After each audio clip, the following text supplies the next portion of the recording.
a different type of chemical or synthetic? There are lots of organic pheromones. Originally, they were done from animal, and I just won't do animal. Okay? Right. Civet is still available.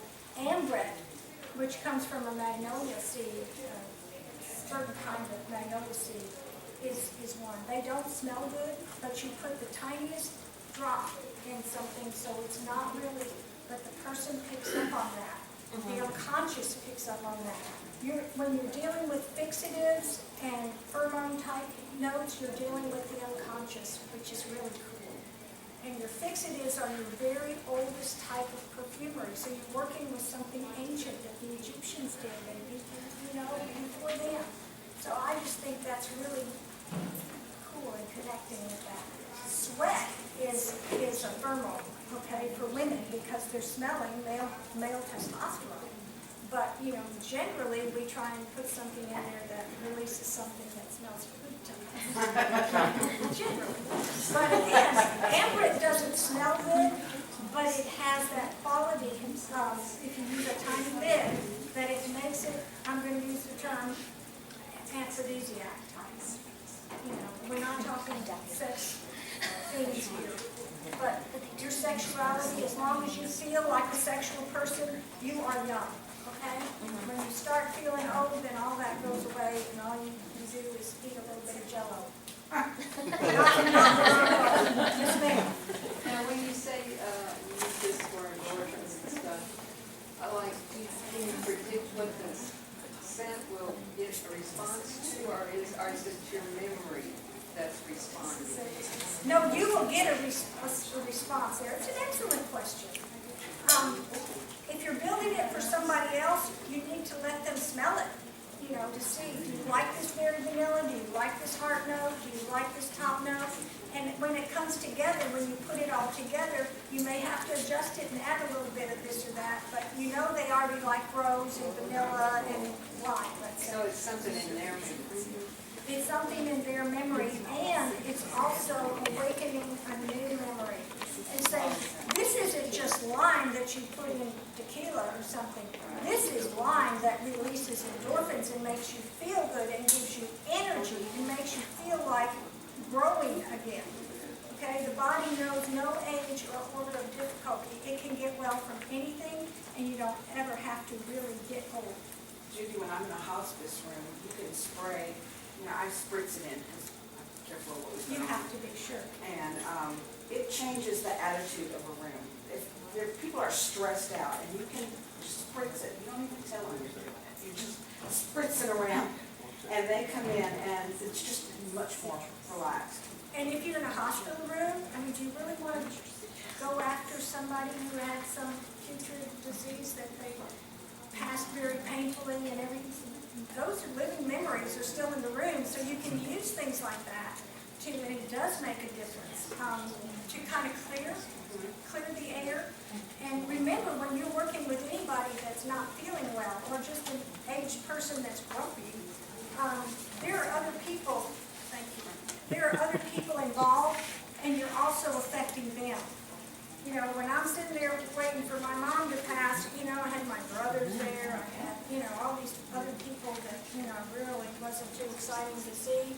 And so, it's making me You're feel right. good. It's You're like, right. yeah, let's There are listen. people, So we want to bring in old memories that are good, and we want to create new memories that are even better and in a different way. I am out of time. I want to thank y'all for being my teachers. I want y'all to come ask me questions, call me, whatever. This is a new experience. It's something I've never really taught before, so it's very different. I usually stay in a very medicinal place, but I'm starting to work with visually impaired and people that, we can just do a block with that are going to be healing in many, many ways. And as you start growing. First you want to eat herbs, eat good things, and then you want to grow them, and then you're going to cook with them, then you learn to cook, and then pretty soon you learn to make medicinals. Well, I tell you, the next step is making perfumery, whether it's in an oil or in an alcohol base, whatever works for you and your client.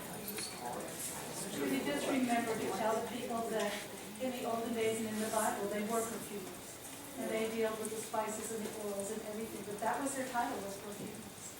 It's not a bad thing to be. I call us alchemists.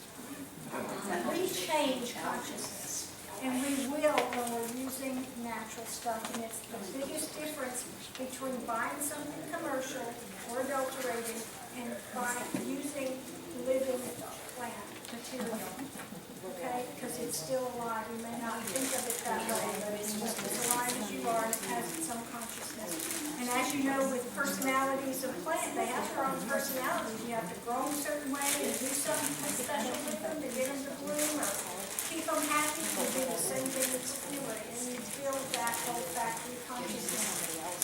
I've had people that have taken one class from me at perfumery and made the best perfume I've ever smelled. She had it like, and it was so complicated. She had 20 different things in there. Wow. Yeah. If you want classes, I do occasionally teach at the house, small groups where I can work with. You have to let me know. I don't usually just call classes unless I have a group of people. If you want to get to know me, if you want to, see gardens or, labs and different things that I do, then, get to know me because I stand back here because I have to, right? Usually in a good mood, occasionally. Yeah, my husband's over there going. That's when he's going for the perfume. What can we do to make her happy? So again, we have some of these products here, if you want to get an amber scent, you want to get a vanilla, and then you just take it and go home and put your lavender with it. I want to mention that lavender essential oil is a top note, and the lavender absolute is a middle note, and your lavender concrete, which is also soft and beautiful, is a base note. So perfumery is a little different. You'd be surprised how fast you learn this. You will be surprised. Is there a particular book you might recommend? Flowers that heal. Gee, I wonder who wrote that. Flowers that heal. There's a lot about distilling and light stuff about essential oils in Mother Nature's herbal, but that's right. But the Flowers That Heal is about fragrant plants and how to use them and how to change your personality. There's pills for everything, and you say, oh, well, I'll just take a pain pill. Well, what do you do for bronchi? Okay? What do you do for bronchi? Especially if you're, you go to your Spritz him.